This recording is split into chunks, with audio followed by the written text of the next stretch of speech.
finding where there is no gender profitability gap in a significant profitability gap with Kekist. And then Adam is telling us from this side. Okay, 1, 2. Okay, 3, 4. Okay, 5. Let us have 5 questions first. Okay, let us I would like to really thank all the presenters for very insightful and very useful deliberation of the outcome of the research. My name is Gazahin. I'm a member of the association. I work with an organization called Oxfam in Ethiopia, director in Ethiopia. My first question goes to Dr. Gisela. I think in your conclusion, one very inspiring point that you mentioned is we need to be data aware. Very fundamental, because data is everything. In connection with this, my question is, how have you seen the approach of the researchers in terms of accessing data? Because any response to any question depends on the perception of the respondent in terms of what the objective of the research is and how they are going to benefit out of that research. There are very practical examples whereby, depending on how respondents perceive, the response they give you will be different. If they feel that they benefit out of what is going to come, they tell you something that will benefit them. If not, the answer will be otherwise. So how has this research really addressed this kind of gap that may have influenced the outcome of the research's question? And my second question is to Dr. Nagini. I think when I heard saw the data, where Ethiopia stands comparable to other countries, it was very, very painful, to be honest, to say the least. And I wish some of our colleagues in the leadership have heard or seen this, because what they're telling are different, exactly the opposite, where Ethiopia is in terms of growth, in terms of development. But looking into the comparison of gender,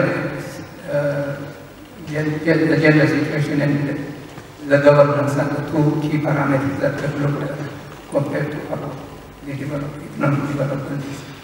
So having a research result is good, application is good, we know what it is. But taking an action on the basis of that is the most important. So how do we take this result forward, and particularly bringing in those who are responsible for what needs to happen in this country? Because whether it is politics or whatever it is, these realities are not, I may not say they are not understood, but they are not really well taken, and not really going to be taken by those who are responsible for the whole economy. So what methodologies shall we really be employing to bring all those who are responsible for this into the space so that we can hold people accountable? Thank you very much. So once again, thank you for everyone. I also require some detailed translations for the later. Because my neighbor was supposed to do that before, but it's not spoken Amharic. So in case I've repeated what you said, please indulge that. So Dr. Gisela, I found it really quite illuminating the way you actually did it in terms of pointing out these issues. But just to the point in terms of some of the things probably need to look out for as we're trying to look at the comparability between the differences in the data sets. One of the things we realize is that, of course, there are heterogeneities within the data itself, even within the countries we are trying to look out for. The timing of the data must be collected, and the level of openness within the economy to accept even this data to be picked. Because there's that level of even acceptability from the businesses to make sure they are liable to provide this information. So then when you also compound it with the differences within which the World Bank collects data to make sure it's comparable, you find some of the methodological aspects are not streamlined down to acceptability within the national bureaus of statistics that will actually also give this data. So when you find these differences coming, that the National Bureau of Standards, statistics that within the country national levels are picking kind of almost producing different results just for the same survey. Because of the underlying methodologies that probably World Bank is applying to ensure there is a bit of commonality in terms of analyzing these data sets. And so that level of country level differences that probably national level statistical bodies bring on board that probably World Bank is not. Then the other bit is the political economy within the institution, within our countries, to accept and produce what my colleague talked about, openness of this data. So you find to pick the data that the level of openness and political acceptability of those results becomes difficult. So did you see in any way that there is that level of compromise where there is political leadership massaging the data sets to make sure they reflect a certain level of outcomes as we are trying to do this analysis, the political angle of data collection and results. Then Dr. Gibbs,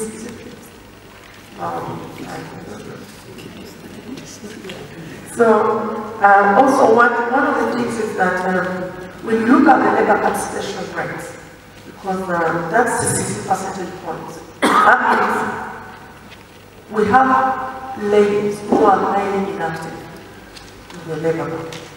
Because with the 57%, that means what is remaining with the other 43.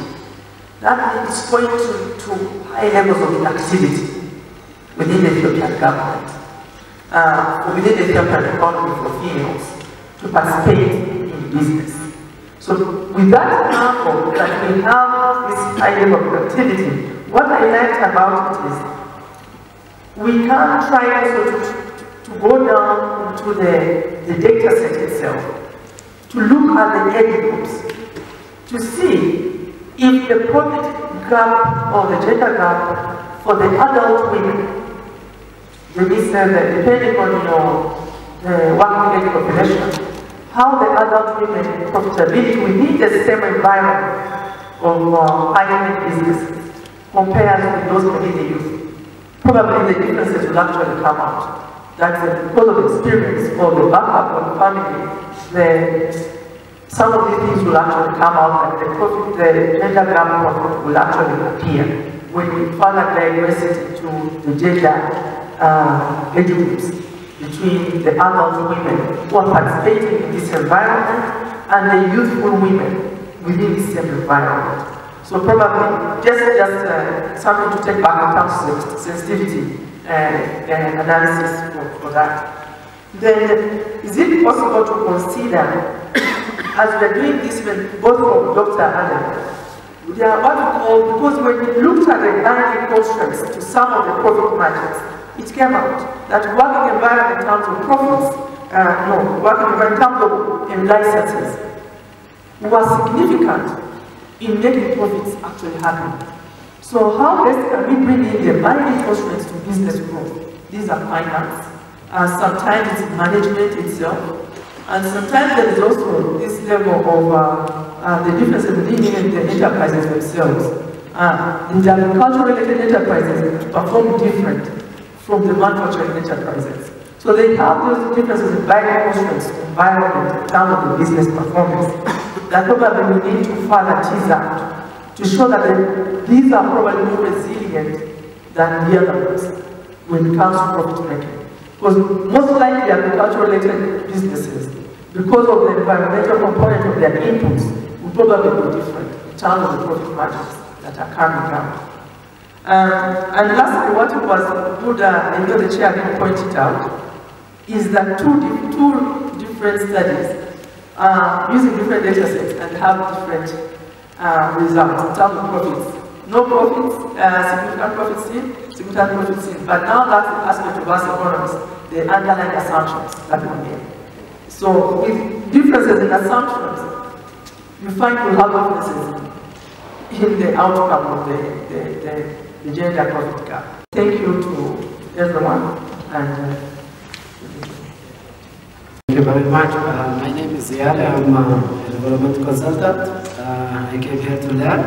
So I have some questions. Some are for emphasis because my colleagues already asked them.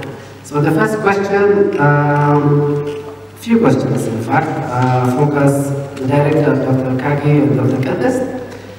The first question I have is, assume as if you are in class, so I say, what theoretical frameworks are informing these studies? Are you using a feminist approach or are you using the neoliberal market approach? So that, because the result that you will find at the end of the day really matters. The second question is, how do you know women-owned businesses?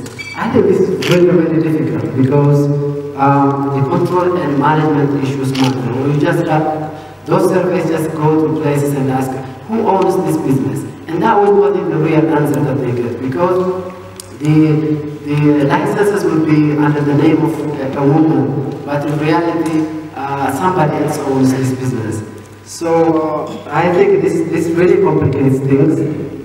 And we talk about gender complementarities in African context. This is not an individualized Western society. Men and women support each other. And exactly the reason why some of the research studies did not find differences between men and women on business, perhaps related with these methodological measurement problems that you might have faced.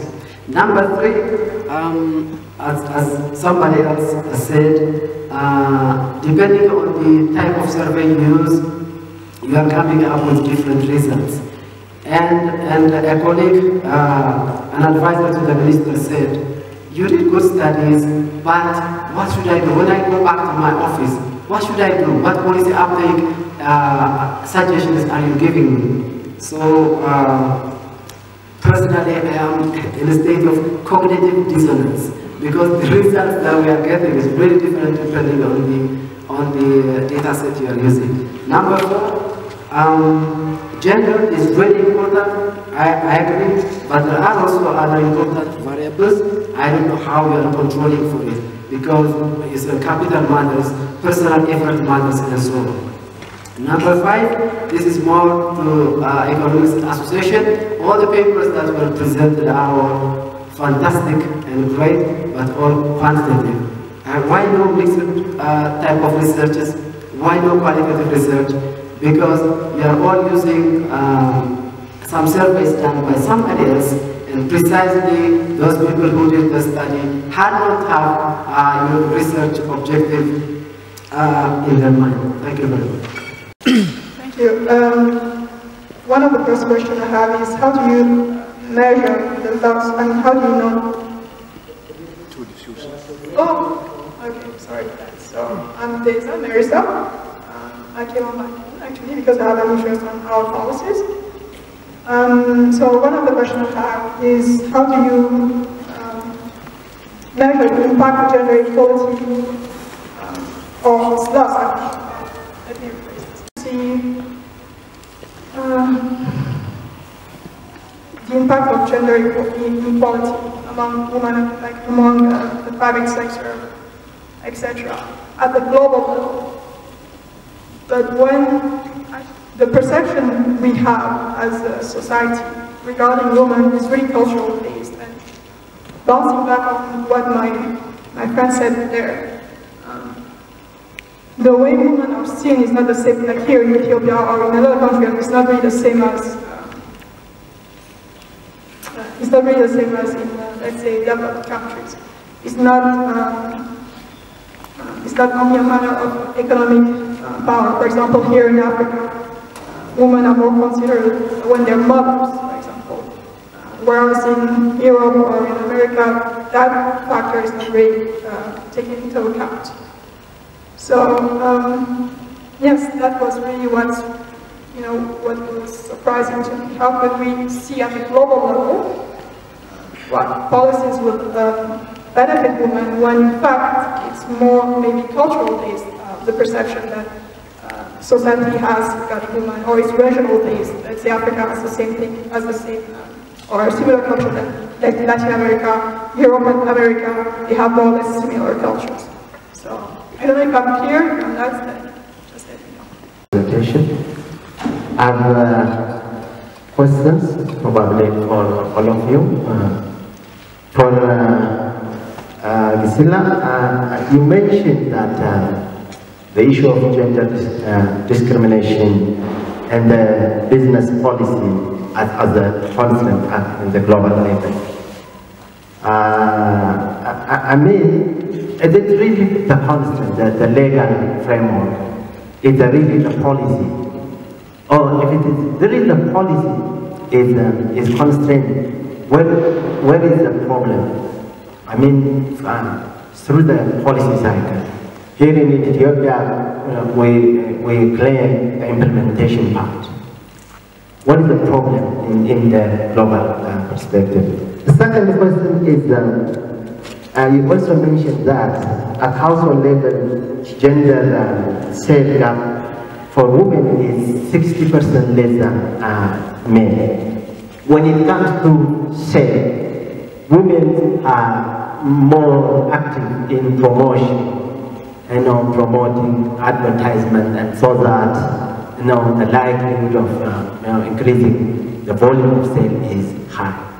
So don't you think that your finding is against the reality on the ground? So how come the amount of sale by women is 60% less than compared to men? Second is for Dr. Dakir. Your finding shows that democratic governments and gender inequality significantly contribute to development loss. In the first place, it is good if you tell us how you measure development loss by itself. The second is, don't you think that this amount is too much, while there are other direct and multiple factors that contribute to the development loss in Ethiopia or globally? So I was frustrated with the amount 30% to get the democratic governance and gender inequality together, 30% explain development loss. How about the other factor, the most direct factor which we suppose? For context, you mentioned that agricultural related enterprises are 100% dominated by female. I was a bit surprised with this finding, to be honest. For me, no sector is 100% owned by any sex group. So what does this imply?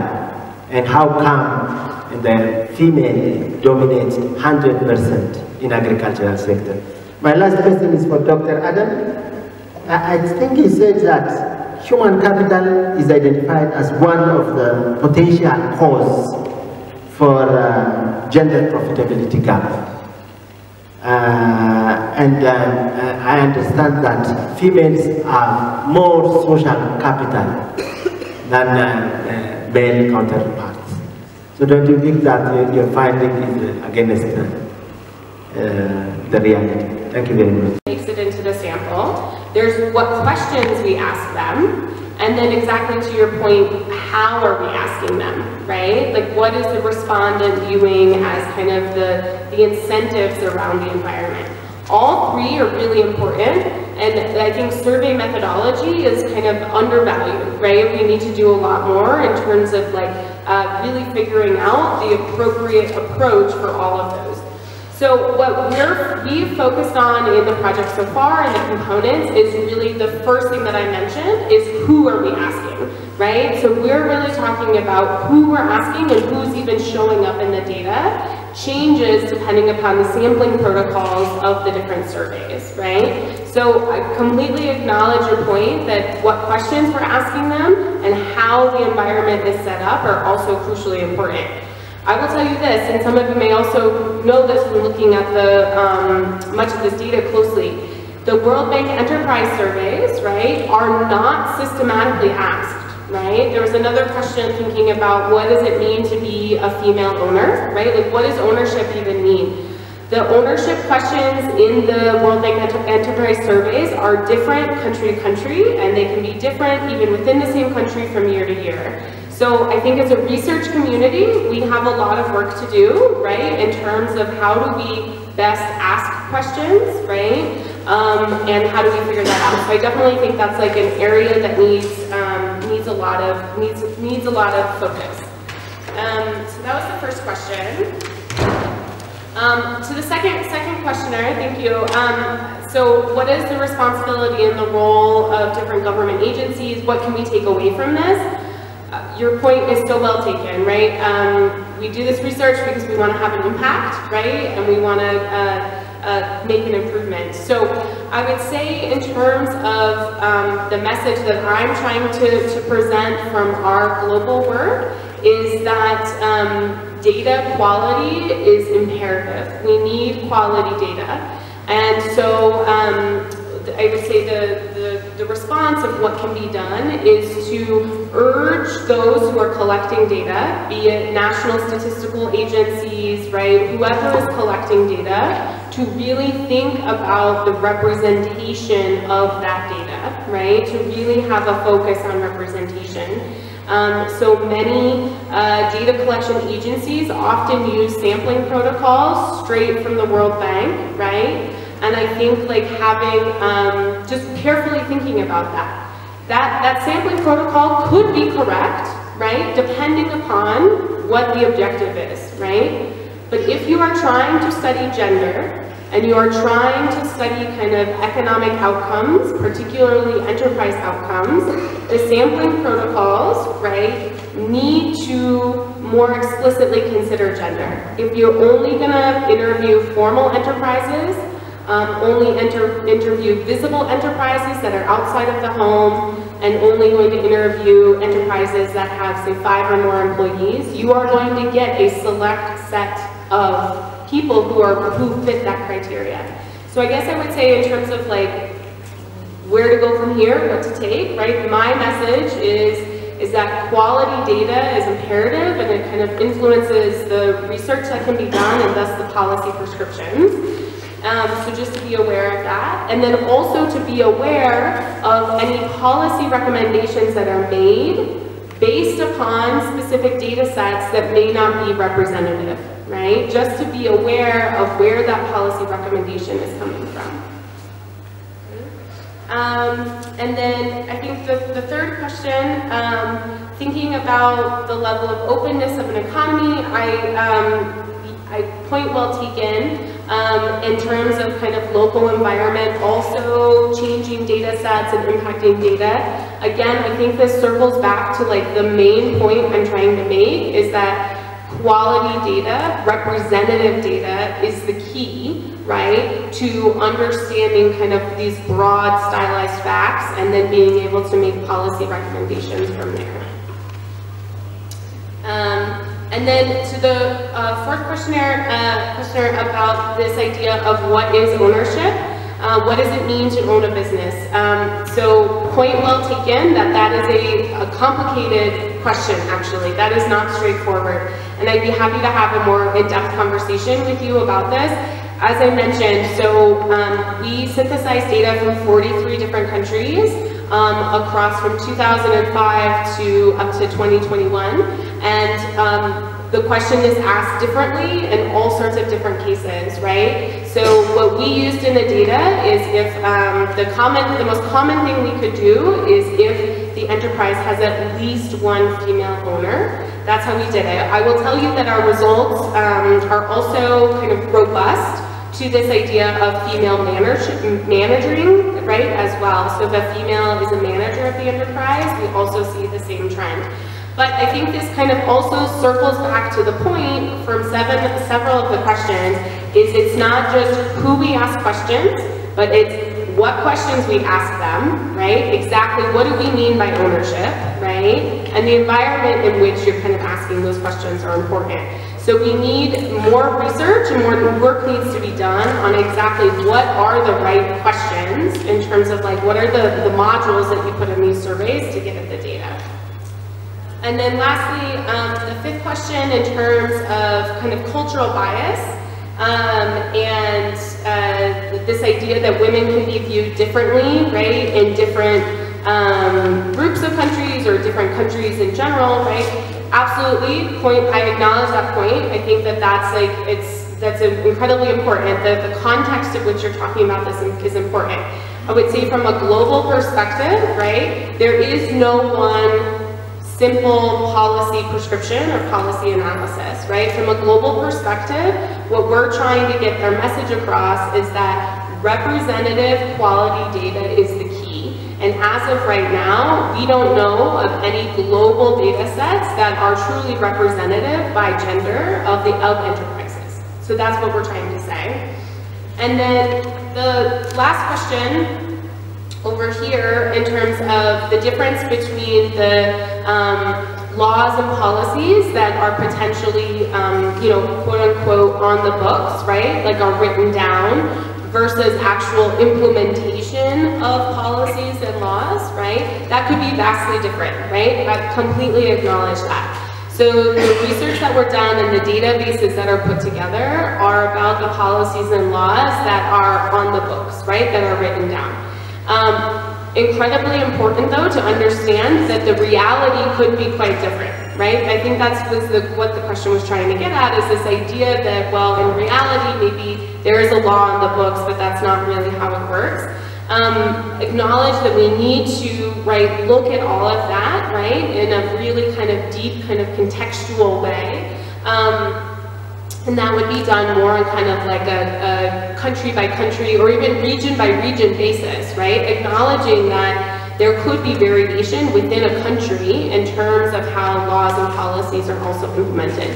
But for clarification, what I was presenting you today is what the policies and laws are for a country that are on the books, right? That's what the data set has, is like what's actually on the books. Thank you. I wish the person was him, the one who asked the question, because I really want to make this one clear. All right. What I was saying was, look, when we define what we mean by male-dominated and female-concentrated, we're talking about majority being owned by men. Like, if 50 plus owners are men, then we call it male-dominated. It doesn't mean there are no females in that sector. For instance, if we take crop sector within agriculture, if we have like 10 enterprises in the crop sector, and if 6 of them are owned by females, then we call it female-dominated sector. But there are 4 male enterprise owners within that sector. So this is how we define male-dominated and female-concentrated sectors. If I had forgotten anything, moderator me. Okay, thank you very much for all the questions.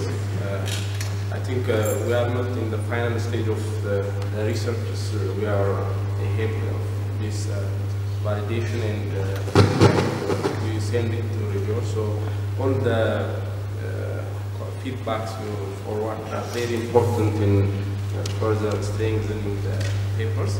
But quickly going on the question in 30 seconds, regarding the human capital, actually that is the indirect implication. Indirectly we infer that because in many other studies they raise this human capital, the gender balance, more burden on women in the segregation are potential factors for this differential. So we took that from that indirectly. But in our one of our various resource constraints, there are 3 categories, resource, 3 lists: resource and experience, infrastructure, and socio-cultural. These things indiscriminately affect women-owned enterprises. Women-owned enterprises are indiscriminately affected by all these categories of constraints, which can be also in line with this human capital issue. But the social capital thing he raised is very important. I don't know whether these human capital issues are concentrating. That's what we look at in the future. And going on the others, like different results on the same topic that lady over here raised, it might be based on, it might be because of the baseline assumption that we really think of in the future also. Thank you very much. I think we are really behind schedule because of what we mentioned in the morning, because of the blackout, right? So, unless otherwise they are very critical, I think we don't have to miss it. Otherwise, the authors are around. You can also interact individually, ask questions, ask clarifications, and we can also engage in other research with our colleagues here. Unless otherwise we feel like this is very critical, we don't have to miss this, then let me just give 1 or 2 chances. It would be important to put these points forward. So for the last them, I'm glad to hear that you still have some work to do, because I was a bit worried in your presentation when you kept on talking about impacts. Like, you kept on saying, okay, so this is impacting this, but you were actually showing us, descriptives, right? So it was nice to hear that, you're going to move forward with additional work so that you're able to make these concrete, decisions or conclusions about impacts. And for, I think, Dr. Chidis, if I had the name right, I also had similar concerns with the earlier speaker about the 100%, women in the agricultural sector being 100%. And it actually struck me also with the other sector, which is construction and manufacturing. In an African context, you wouldn't expect to see that. I understand the explanation you gave, but I think it will be important for you to consider other measures of the dominance. So in your case, I don't know whether the 50% plus was arbitrary or if it was being guided by other studies that had done the same. But I think in our context, it would be good to consider other measures of dominance so that we actually reflect what we see in the African context or even in the Ethiopian context. And for Dr. Goshu, if I had the name right, I was wondering, so with the results you were showing, were they coefficients, or it wasn't very clear to me whether they were coefficients on the gender equality, the loss.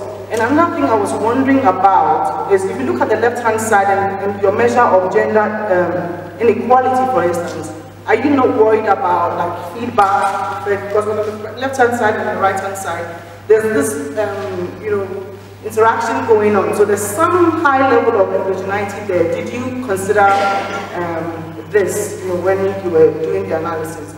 And for Gisela, I thought it was really good that you averted all our minds about the importance of this data. But you mentioned an aspect which had to do with the subjective well-being. You didn't really go in detail about that, but I was wondering, what the data showed in relation to that and to the fair performance. So these were the main things I wanted to bring forward. Thank you.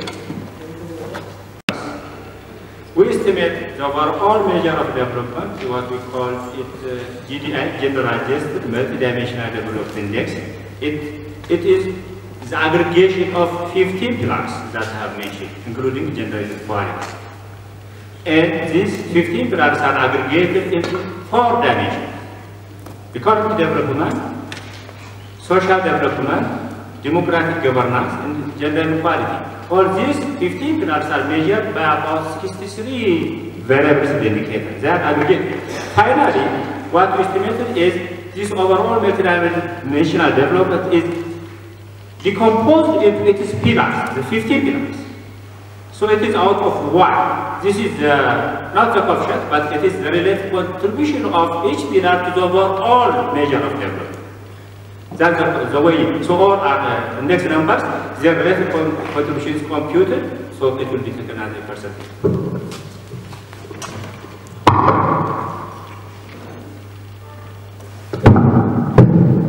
All right, thank you very much. I think we should stop here. The discussion was really very good, and the comments and suggestions given are very relevant, and I hope we will incorporate them in our final report, and we take care of also some of the doubts or the gaps observed by you and commented on. So it is obvious that now there is no women representative data globally and nationally to complete the gender profitability gap. And this global JPG project is trying to fill that gap, but unfortunately, given the national component, we are using LSMS. So they are reflecting, even if they are at the same item, they are using a different sampling unit. This is using a subsample within the LSMS, but from the beginning, LSMS was not meant to compare enterprise. It is a household survey. So the bottom line is we don't have a really dependable data set that we can, where we can do a reliable gender-based comparison. That is very important finding that is coming out loud from this project. And it is good that we also have seen the gender quality gap in our development, and Dr. Daki is clearly indicating development is multi-dimensional. Of course, we have to incorporate also so many dimensions. It means the way we report now is not really indicating, because the loss because of gender inequality, at least for Ethiopia, is 15%. So that inequality is really costing us. So the participant from Ministry of Gender is saying there are 50 plus. So that loss is huge, 15% loss from that development means a huge loss for a country. So we have seen also the global figure, which is about 25% or so. So that is very huge. So having said this, let us wrap up this presentation, because in the afternoon we also have other 4 presentations on the same women issue. This is very important because they are a significant proportion of the population. We need to design an appropriate policy and design an appropriate way so that we can capitalize on this immense resource, because the population is a resource for the development of the country. So let us have a lunch break, and then we'll come back after an hour.